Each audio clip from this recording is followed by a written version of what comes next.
Ah, yes indeed, Gaycation Emotional Support Demon.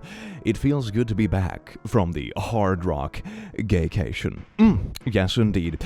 Good evening, laddies, lasses and lasses. Welcome to the click. You smell absolutely Gaycation-delicious today.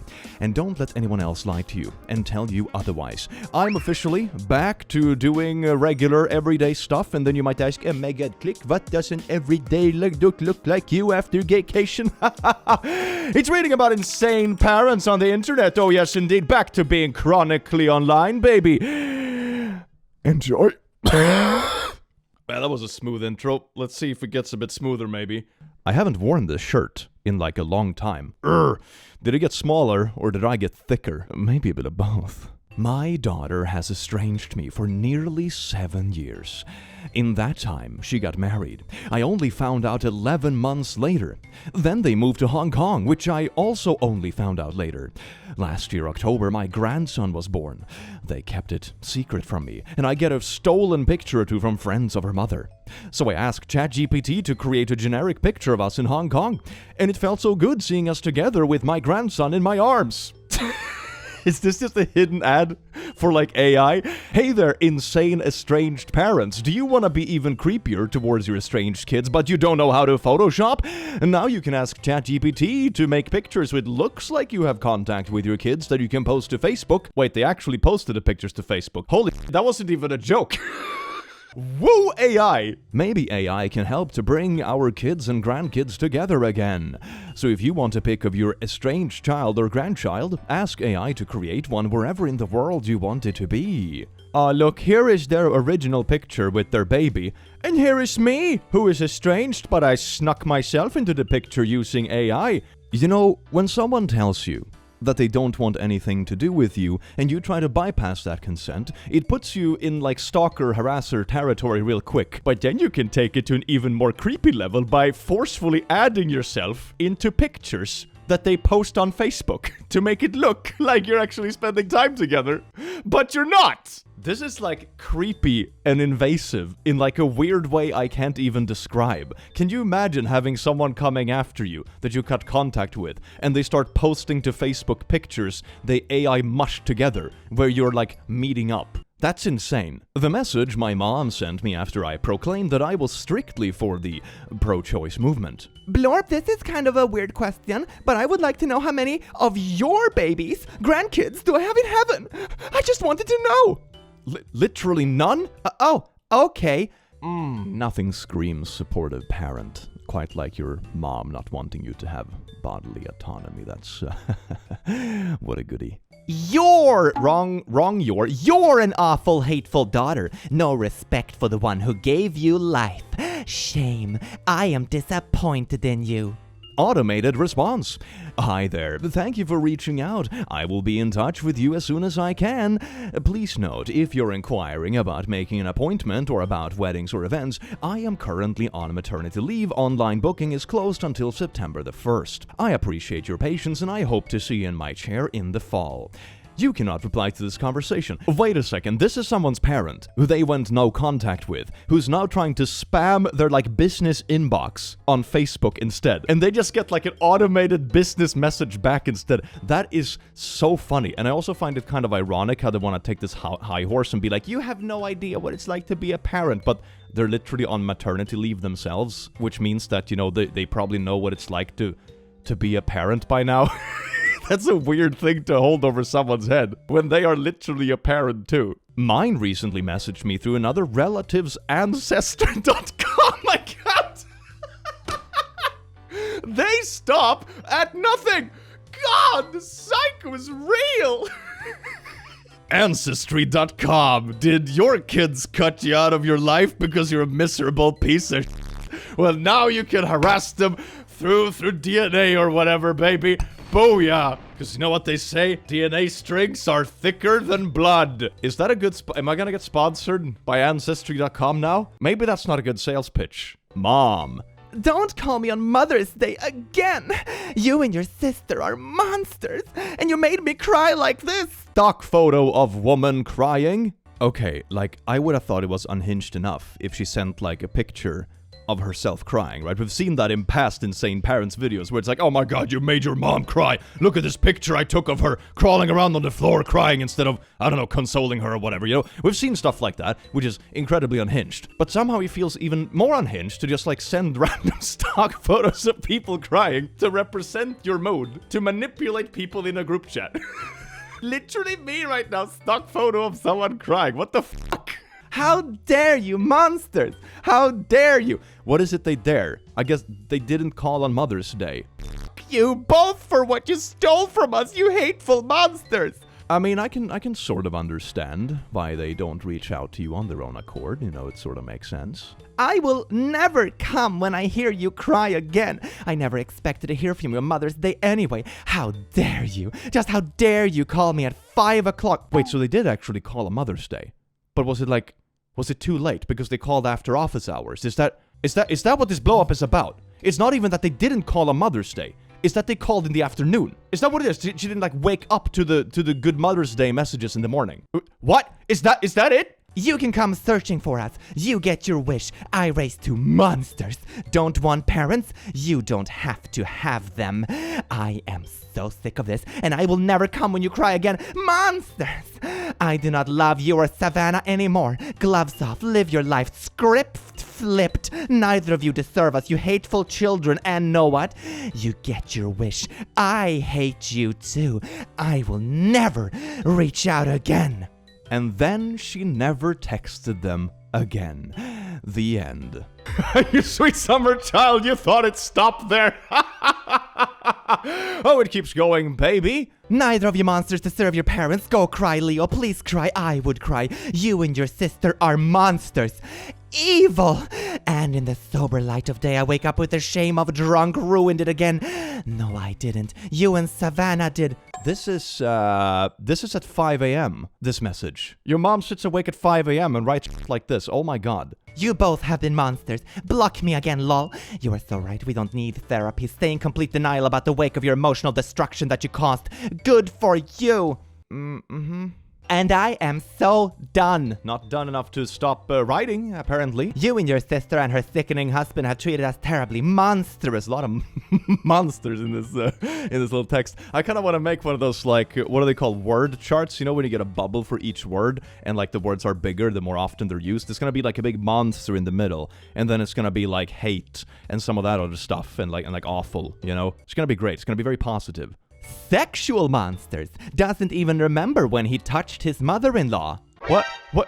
What? Never call us again until you are ready to gravel. I guess she means grovel. Gravel the way you have made us gravel. She definitely means gravel. But it's very funny. I'm picturing like carrying bags of gravel around for some reason. This is like a big emotional family thing. The way you have humiliated us and made us crawl because our gravel bags were so heavy, and I will force you to carry the gravel instead. We hate you both and your white trash brother-in-law. You monsters! You abusers! We have nothing but hatred for you all. Monsters! I will never come again when you cry. Don't ever call me on Mother's Day again. I should have spared myself like a dog. I think it says spade. I think it says spade. I thought it was spared, but it's spade. I hate what you both did to us. We both do. Hate you both! Honestly, if someone is spam texting me like this and they have told me roughly like 15, 16 times over-ish, like guesstimating, that they hate me so much, that wouldn't really encourage me to reach out again. It's like, okay, this person is very obviously treating me poorly, yelling at me and stuff, but they're also telling me I should F off and that they hate me. Well, maybe I'll just do them a favor and never talk to them again, because this sure as hell ain't pleasant for me, and they seem to hate me too, so why don't we both just do each other a favor and just not be in contact? But then you know this kind of person is gonna come running after you just to tell you that you're awful, which is really ironic. You know, if you were this awful, they would probably be glad to have you out of their life, you know, the trash taking itself out and all that kind of stuff, but their actions don't align with their insults. Cry! I would cry too if I were you. Monsters! Monsters! You can spend your life making this right.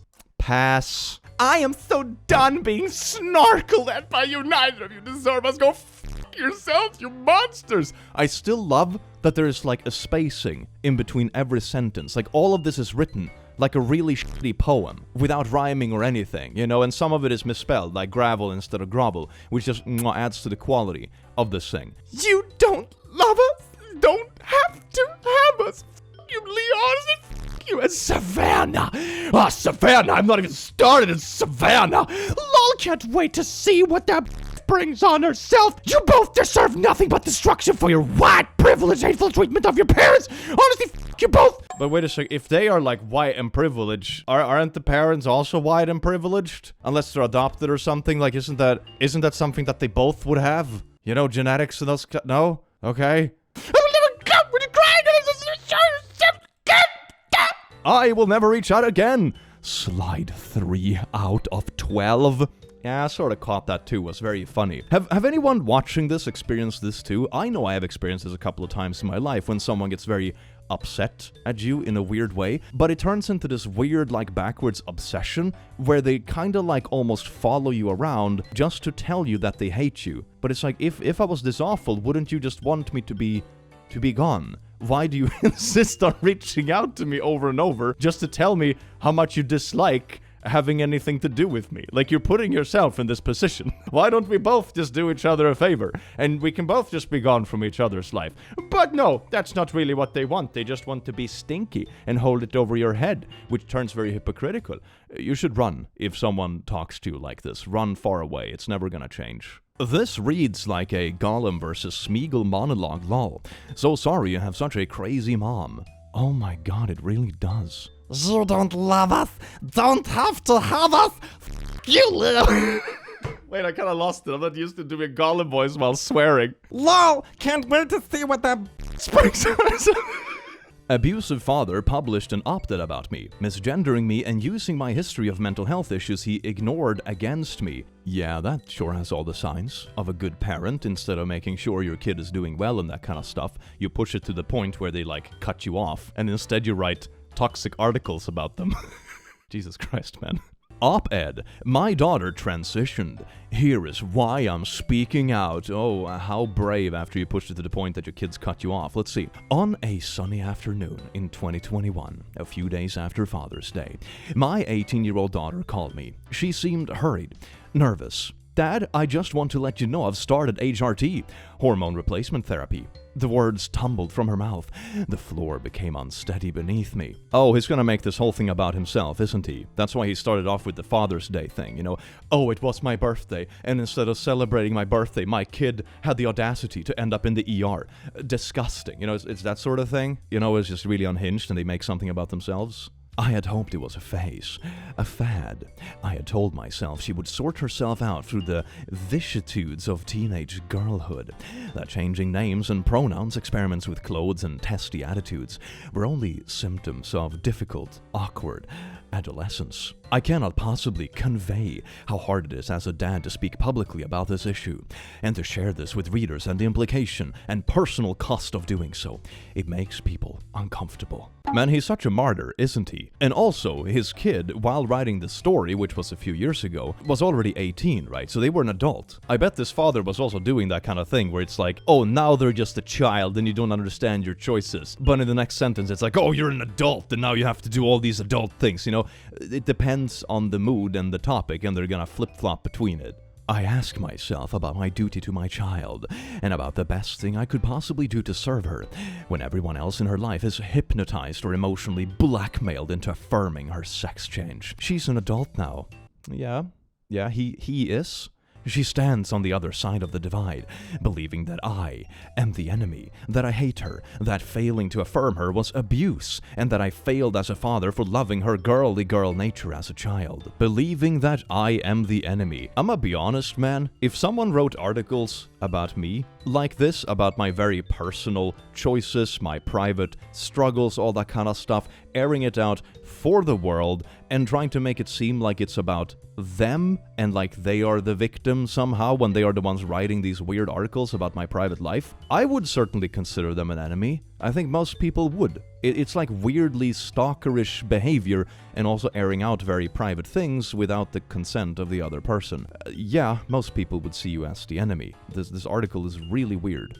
The bizarre convolutions of this ideology tell her that I somehow imposed my beliefs about gender on her as she grew up, and that my stereotypes made her believe that she was a girl when she really was something else. That's also really weird. Like, I don't know the entire story yet, but I don't get the impression that the main critiques against this parent are because they didn't magically know their kid was trans from the start, right? I mean, they definitely ignored it, even later down the line, and actively opposed it, so I wouldn't be surprised if they also ignored it or, like, was willfully ignorant earlier on as well. But that doesn't seem to be, like, the main critique. The main critique, my dude, is that you're actively posting weird articles about your kid that cut you off because you refuse to treat them right. That's the main critique, okay? You're just making shit up at this point. I hope that what I have chosen to do will help her in the future, and that it serves a greater good, but I can't possibly know. I speak because other parents can't for fear of consequences, both public and private, for anyone who does so. Yet, if no one speaks, no change will come. Yeah, I mean, there are definitely toxic cancel culture aspects to the world we live in the digital world and social media and stuff. But it just sounds like you were a shitty parent, and you're trying to excuse your shitty parenting by being like, oh my god, look at this cancel culture over there. It's like, yeah, but it just sounds like you suck, man. Okay?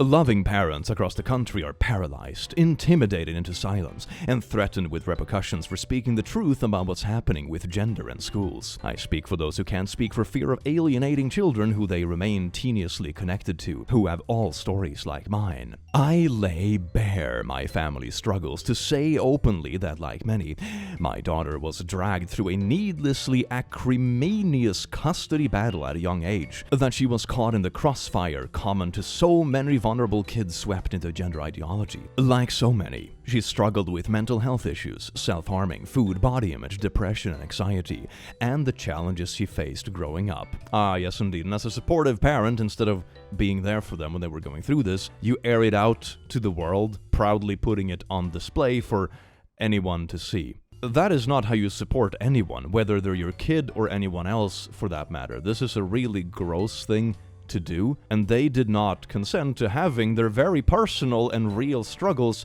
published to the world. You are proving by every sentence that you are in fact not only a crappy parent, but a really crappy person who doesn't seem to understand this, and you're trying to turn this into some kind of, like, I don't know, culture war thing, when you're like, oh my god, cancel culture is a thing. Yeah, but you're just a pile of poo.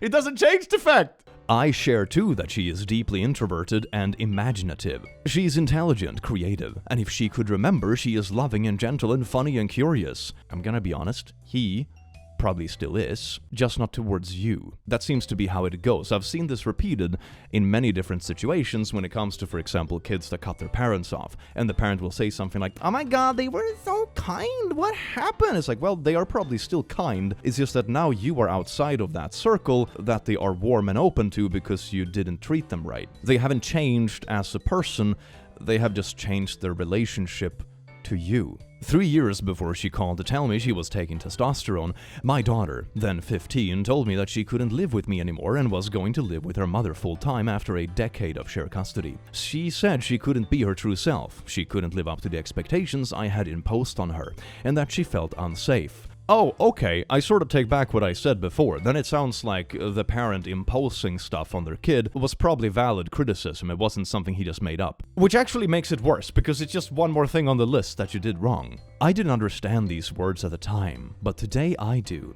as a vocabulary of an ideology that believes human beings, on to even toddlers, can realize an innate gender identity different from their biological sex. Toddlers? Are we just making stuff up now? I don't think I've ever heard anyone talk about trans toddlers. I mean, toddlers aren't even self-aware enough to not barf all over themselves, right? I don't think toddlers have, like, deep reflections about their identity or whatever. They eat, sleep, and cry, okay? An ideology now entrenched in public policy and laws in Canada and developed countries around the world. It seems to have come like the call at a sunny afternoon out of nowhere, but has consumed the lives of hundreds of thousands of families with its divisive, aggressive defense of its radical beliefs. Look at me, I am a poetic martyr who's, like, not even trying to hide the poopy things I'm doing, like writing this article about my kid. It wasn't as ubiquitous just 2 years ago to hear from a friend, a relative, a colleague that a child or teen in their social orbit had changed pronouns or identified as transgender. It wasn't as common to hear a parent of tweens remark that they were surprised by the number of their children's friends who had changed their names. One Ottawa public school board teacher recently bragged on Twitter that 7 of her 30 students in grade 5 to 6 class had confided in her about their gender identities. In my family, my niece, now in her early 20s, reverted to identifying as a girl after some years, but her 2 half-siblings both changed their sex identification in the meantime and started hormone therapy. Man, this person is really going the conspiracy route. I have seen this before, but in like different contexts, where instead of accepting that maybe you just treated someone poorly and they don't really want to have contact with you, they explain it with like this big conspiracy. Either it's someone in their personal life, like controlling them and keeping them in a basement, or it's like a government conspiracy or a gender conspiracy. It's always a conspiracy. It's never just like, maybe I should have been nicer to this person and listen to them when they talk sometimes. No? That simple explanation, isn't it? It has to be a conspiracy. Holy non-self-awareness, Batman. I would be celebrating, but the whole scale yappy, I could write at length about the lack of science. Yep, I could write at length. It keeps going, holy sh**. Other better can tell you parents are deemed unsafe for pointing, asking for evidence. It's don't in the world only. It's just yapping. It's just yapping! He writes this like he's some kind of sad martyr and brave hero for talking about how difficult you were. Gross. Oh, you don't even know the half of it. He's legitimately convinced he's some kind of white savior that's destined to fix the world because he has an indigenous friend who told him about a random prophecy 30 years ago. I am not kidding. That is really funny, but also not very surprising. Like, someone this self-absorbed, I can definitely see believing something like that as well. Anyone that would write an article about this, but managing to make someone else's struggles about you, and then thinking you're making some kind of good deed by publishing their stuff for the world to... I don't know, man. As soon as you do that, I'm just going to assume that you're a little pooper. You're a real little pooper. My dad sent me a text at 1 a.m. because my brother accidentally mentioned I was talking to a girl. Skull emoji. Dad told me to stay away from females like you. You are disrespectful to me. You're disrespectful of your mother and you're disrespectful of your culture. Huh? Why are you texting me? What did I do? You know exactly what is wrong, Blorb. He said he saw you talking to females last night. You disrespected our culture. We did not come here for you to be corrupted like this. We have taught you to fuck men, and fuck men you shall. Maybe that's not where... I'm pretty sure there are bisexual in Vietnam that... Oh, okay, so wait, it's a daughter. Is it a daughter? I thought it was really funny at first, because I'm like, are they implying what I think they're implying? The culture of this house is gay, and you have betrayed the gay... No, okay, it's just, they're just bi. Alright, now I follow. I was confused at first. I am pretty sure there are bisexuals in Vietnam, Dad. Please stop texting me every time you do. It's something weird like this. Your mother is very upset. She knows that you are lost and that you can be reformed. If you keep on messaging me, I will send a photo of me kissing a girl and block you. Stop being weird. Man, that is such a perfect response. Oh my god, I need to frame this and put it on my wall. This is the best response to an insane parent ever. My mom after I got my first tattoo. You don't have any idea how much you broke my heart today.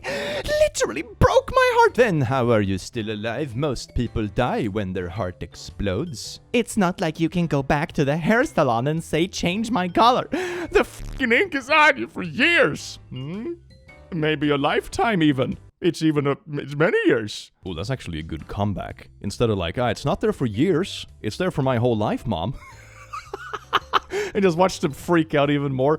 I think that's the funniest way to deal with stuff like this, because they're so outraged over like the silliest things, and you just show that you don't care, and if they keep going, you can just like not care about it because they're absolutely silly. My mom's response to me not wanting to put sunscreen on to go to the bank in a couple of garage sales. Count your damn money and don't speak to me for the foreseeable future. I don't have time for stupid.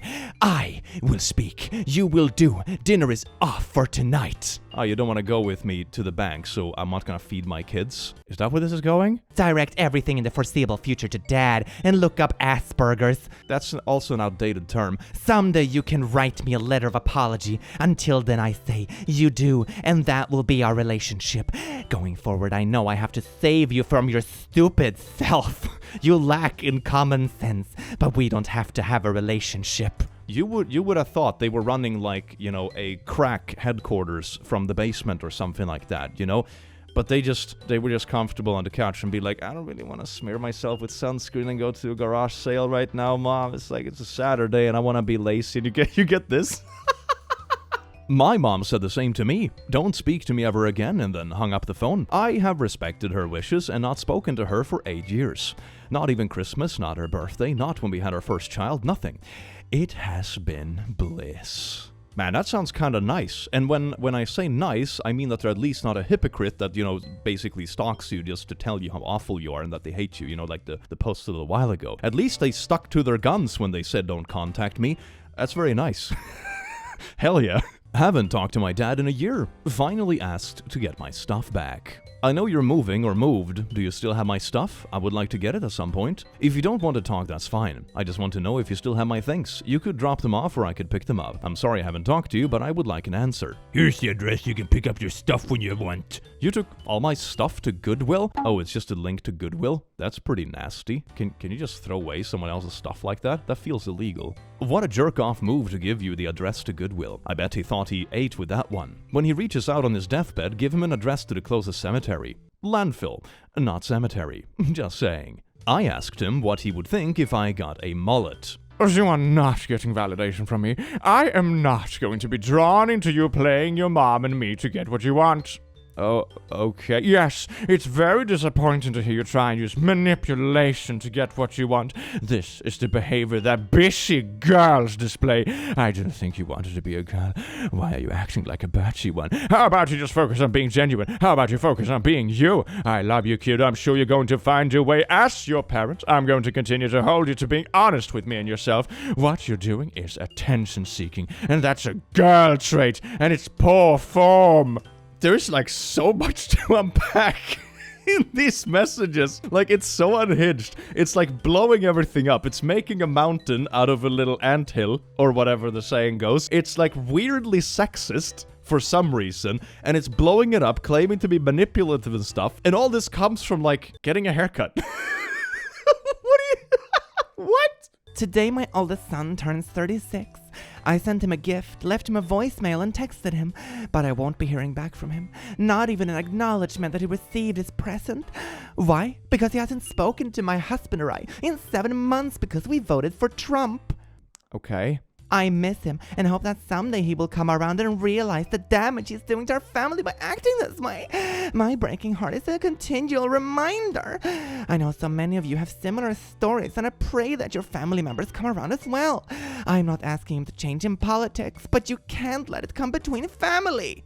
r/InsaneParents. He can do whatever he wants, Miss Girl. He's 36. I bet there is probably a boatload of other reasons he went no contact, but she refuses to acknowledge them and hides it behind politics for sympathy. Yeah, so she can get support from like fanboys on Twitter, and then also claim it's them being not like respectful of other people's opinions instead of like this being a repeated issue over many, many years, and it's just more of a final drop in the bucket kind of thing. So yeah, it's very transparent at this point. Also the fact that you bring it to, I don't know, Twitter says a lot. Ah, feels good to be back from gaycation, here where the insane parents reside. I do hope you enjoyed this video as much as I enjoyed having you here, you wonderful, beautiful beings, and I will see you again in the very near future. Take care. Mwah.